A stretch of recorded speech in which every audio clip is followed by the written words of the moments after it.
Hello my dear student welcome to ideal education पिला माने आज आम आलोचना करबा इतिहास कौन क्लास करबा एनएमएमएस बुझी पाउछ एनएमएमएस जो अच्छी स्कॉलरशिप 2022 तो हे 2022 पे थिबा एग्जाम थिबार हम एनएमएमएस रो प्रथम आज इतिहास रो भारत रो कंपनी शासन प्रतिष्ठा विषय आलोचना करबा इथरे हम कोन करबा सब एमसीक्यू आलोचना करबा ओके तो वीडियोटी प्रथम शेष पर्यंत देखिबो भल लागिले निहाती लाइक टे करिवो ओके सांग मानको शेयर करिवो तो चलो आज एमसीक्यू आलोचना करवा देख प्रथम क्वेश्चन कौन दे टीपू सुल्तान को राज्यर राजधानी नाम निम्नलिखित मध्य केउठ था तो टीपू सुल्तान को राजधानी होची सेरिंगापत्तम कौन सेरिंगापत्तम टीपू सुल्तान को राजधानी कौन था सेरिंगापत्तम 1799 ख्रीष्टाब्द निम्नलिखित क्यों इंग्रेज गवर्नर मरहटा और निजाम सहित मिसी टीपू राज्य को आक्रमण करते तो राइट आंसर होची वेल्सेली किए हम वेल्सेली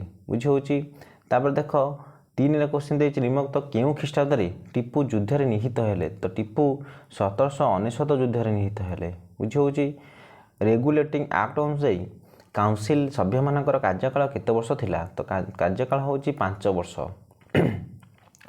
निम्नलिखित केबे इंग्लैंड और फ्रांस मध्य सप्त वर्ष व्यापी युद्ध होता क्या मध्य इंग्लैंड और फ्रांस मध्य बुझी होची ताले राइट आंसर होची 1756 ओके 1756 इंग्लैंड और फ्रांस मध्य सप्त वर्ष व्यापी युद्ध होता राजा प्रथम James British east India company captain Hawkins को केबे भारत को पठाइथिले 1609 कौन कहले प्रथम जेम्स बुझीपार सी ईस्ट इंडिया कंपनी माने कैप्टेन हॉकिंस जी ताको पठाइथिले भारत को पठाइथिले बुझीपार ना नहीं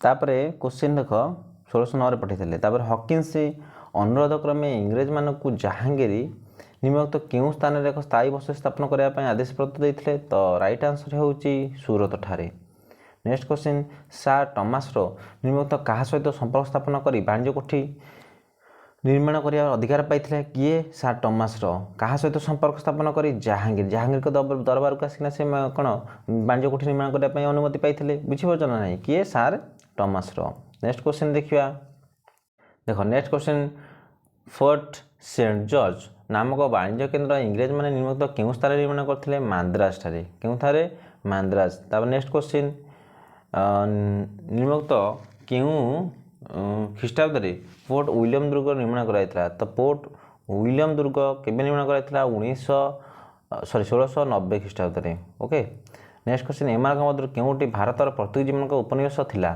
तो राइट आंसर होची ऑप्शन देख ऑप्शन देखला पर सालसेट होची राइट आंसर आरो ओके पिला माने नेक्स्ट क्वेश्चन देखिया निम्नलिखित मध्य किए विराट नौशक्ति गठन करी पोर्तुगीज मान प्रतिप्रति बुद्धि करते किए नौशक्ति गठन करते तो आल्बुक किए आल्बुक ओके नेक्स्ट क्वेश्चन इमान मध्य केउठी फरासी मानकर सामरिक शिविर रूपे व्यवहार करते पंडिचेरी ओके प्रथम कर्णाटक समर समय सीमा केते प्रथम कर्णाटक समय 1740 रु 1748 1740 रु 1748 मैसूर बाघ किए जानिच मैसूर बाघ होची किए टीपू सुल्तान ओके मैसूर बाघ किए टीपू सुल्तान नेक्स्ट क्वेश्चन देख मुगल सम्राट माने निरापत्ता पुलिस और फौजदारी मकदमा तदारख करने क्यों मानक नियुक्ति देते तो नियुक्ति देते कौ मानक सुबेदार मानक नियुक्ति देते क्या सुबेदार मानक नियुक्ति देते नेक्स्ट क्वेश्चन यूरोप रे नवजागरण सृष्टि निम्नलिखित कहार पतन विशेष भाग सहायक होता तो राइट आंसर होची कन्स्टांटिनोपल बुझीपार ना नहीं यूरोप नवजागरण सृष्टि निम्नलिखित कहार पतन विशेष भाव सहायक होता ताहा होची कन्स्टांटिनोपल तापर देख केउं दुर्ग मध्य अंधकूप हत्या घटना होता कौन कहली अंधकूप हत्या बुझीपार ना नहीं केउं दुर्ग राइट आंसर होची फोर्ट विलियम दुर्ग बुझीपार ना नहीं फोर्ट विलियम दुर्ग रे आमर अंधकूप हत्या घटनाटी होता कौन कही भेरी भेरी इंपोर्टाट बुझीपार नेक्स्ट क्वेश्चन देखिए नेक्स्ट क्वेश्चन अंधकूप हत्या जो घटनाटी केते जनक मृत्यु होता 123 जनक मृत्यु होता केते जनक मृत्यु होता 123 वेल्सेली क्यों प्रथा करते वेल्सेली सामत संधि प्रथा राइट आंसर होची सामत तो कौन कहली वेल्सेली क्यों प्रथा सामत संधि प्रथा नेक्स्ट क्वेश्चन निम्नलिखित केबे तृतीय पानीपत युद्ध संघटित होता राइट आंसर हूँ 1761। 1761 तृतीय पानिपथ युद्ध होता। ओके, आरब्य बणिक मैंने भारत जिनस किणी निमित्त क्यों बणिक मान बिक्री करते? तो आरब्य मान रोम मान बिक्री करुले। केते ख्रीष्टाब्द तुर्की मैंने कन्स्टान्टिनोपल अधिकार करते? 1453। कौन राइट आंसर हूँ 1453 तुर्की मैंने कन्स्टान्टिनोपल को अधिकार करते। नेक्स्ट क्वेश्चन, निम्नलिखित मध्यरु किए ऑटोमान साम्राज्यर सुल्तान थे? ऑटोमान साम्राज्य सुल्तान थे द्वितीय मोहम्मद। किए? द्वितीय मोहम्मद। नेक्स्ट क्वेश्चन देख, निम्नलिखित केबे पोर्तुगीज नाविक भास्को डा गामा भारत में पहुँची थे? 1498। बुझीपार जलपथ आविष्कार जो करते 1498 किए करते? भास्को डा गामा। वाजिर हाथ में क्यों विभाग थिला? वाजिर हाथ में अर्थ और राजस्व। बुझीपार। नेक्स्ट क्वेश्चन, निम्नलिखित किए उज्जयिनी रे ज्योतिर्विज्ञानी पर्यवेक्षणागार प्रतिष्ठा करते? तो राइट आंसर हूँ अजित सिंह। नेक्स्ट क्वेश्चन देखिए। नेक्स्ट क्वेश्चन, निम्नलिखित मिसल गुड़ी को ध्वंस करने को चेष्टा कर विफल होते माने किए? सी हूँ अहमद शाह अब्दाली। अहमद शाह अब्दाली। किए मिसल गुड़ी को एकत्र कर शक्तिशाली राज्य गठन करने ध्वंस कराया? तो अहमद शाह अब्दाली। किए एकाठी करना माने गोटे शक्तिशाली राज्य गठन कर रणजीत सिंह। ओके, तापर नेक्स्ट क्वेश्चन देखिए। सिख मैंने निम्नलिखित केतोटी संघरे संगठित होते? सिख मैंने निम्नलिखित 12टी संघरे कौन संगठित होते? भारत को किए जलपथ आविष्कार करते? एवं कहली भारत को भास्को डा गामा जलपथ आविष्कार करते। टीपू सुल्तान केते ख्रीष्टाब्द केते मसीह इंग्रेज मानकर मित्र राज्य त्रिबानकुड़ बुझीपार आक्रमण करते? तो राइट आंसर 1790। बुझीपार ना नहीं?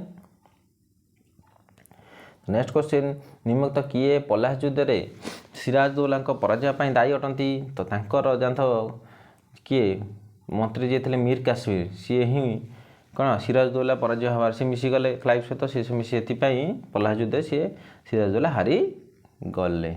ओके, मीर काश्मीर दायी। किए निम्नलिखित मध्य किए अयोध्यार नवाब थे? अयोध्यार नवाब सुजाउद्दौला। बुझीपार ना नहीं?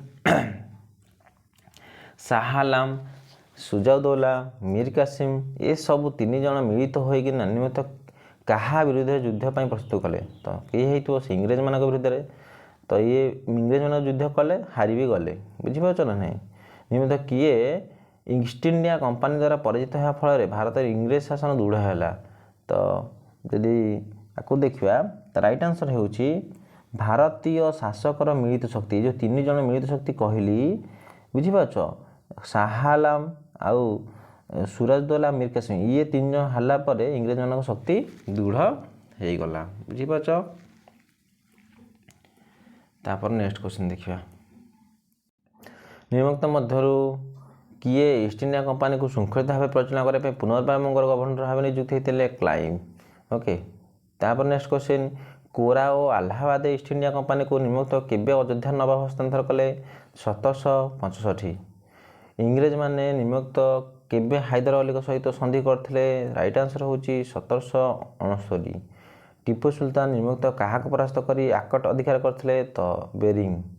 नेक्स्ट क्वेश्चन, निम्नलिखित मुबारिज खां को हत्या कर असफ जाह उपाधि ग्रहण करते? किए? निजाम उल मुल्क। राइट आंसर हूँ निजाम उल मुल्क। नेक्स्ट क्वेश्चन, किए अयोध्यार सुबादार थे? सादत खां। सादत खां थे अयोध्यार सुबादार। सादत खां पर निम्नलिखित किए अयोध्यार शासक होते? सादत खां पर सफदर जंग। किए होते? सफदर जंग। नादिर शाह को निम्नलिखित क्यों ख्रीष्टाब्द भारत आक्रमण करते? तो राइट आंसर हूँ 1739। नादिर शाह को निम्नलिखित क्यों स्थान में मोगल सेना प्रतिरोध करते? तो राइट आंसर हूँ कर्नाल ठारे। ओके, तो भारतर मध्ययुगीय राजनैतिक दृश्यपटरे क्यों साम्राज्य प्रतिष्ठा भाव में बाबर आविर्भाव होता? तो राइट आंसर हूँ मोगल। मोगल साम्राज्य बाबर कौन बाबर आविर्भाव होते। ओके, मोगल साम्राज्य प्रतिष्ठा करने बुझीपार ना नहीं? तो नेक्स्ट क्वेश्चन देखिए। तो नेक्स्ट क्वेश्चन, औरंगजेब मृत्यु पर मोगल साम्राज्य केते वर्ष पर्यंत स्थिर होते? 150 वर्ष पर्यंत। बुझीपार। नेक्स्ट क्वेश्चन केउं शताब्दीर प्रथमार्धरे मुगल साम्राज्यर पतन और विभाजन होता अष्टादश शताब्दी। नेक्स्ट क्वेश्चन अष्टादश शताब्दीर द्वितीयार्धरे केउं शक्तिमान उत्थान होता पाश्चात्य शक्ति मानकर उत्थान होता। नेक्स्ट क्वेश्चन देखा भारत में केबे आधुनिक युग आरंभ होता से अष्टादश शताब्दी रे आधुनिक युग अष्टादश शताब्दी मन रखा दरकार। 1757 ख्रीष्टाब्द इंग्रेज सेनाध्यक्ष क्यों वाणिज्य कोठी ग्रहण माने अधिकार करथिले चंदननगर वाणिज्य कोठी अधिकार करथिले। फरासी सरकार निम्नलिखित क्यों कार्य पई काउंट डी लाली को भारत पठाइथिले तो इंग्रेज मानक सह युद्ध करिबा पई। Next question count de Lally निम्नलिखित क्यों दुर्ग अधिकार करथिले तो राइट आंसर होची saint David. Okay next question count de Lally निम्नलिखित केते ख्रीष्टाब्द रे सेंट डेविड दुर्ग अधिकार करथिले तो राइट आंसर जदि देखिबा ताले 1700 केते हबो 58 हबो राइट आंसर। 1758 रे काउंट डी लाली सेंट डेविड दुर्ग अधिकार करथिले।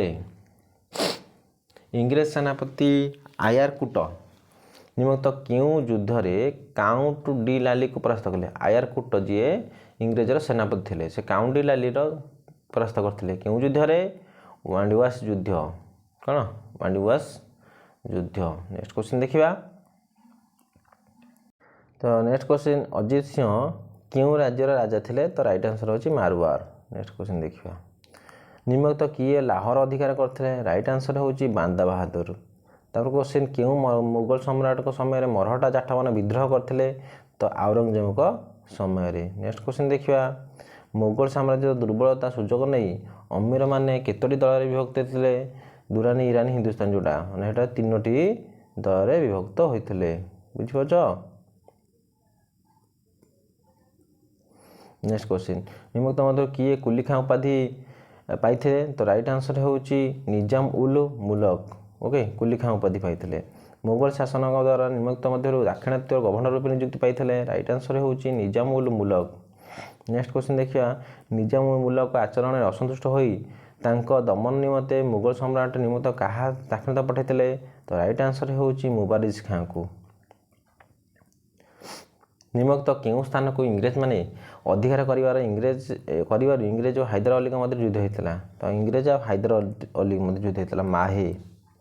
तो नेक्स्ट क्वेश्चन क्यों ख्रीष्टाब्द हैदर अली प्राणत्याग करथिले तो राइट आंसर होची 1782 ख्रीष्टाब्द।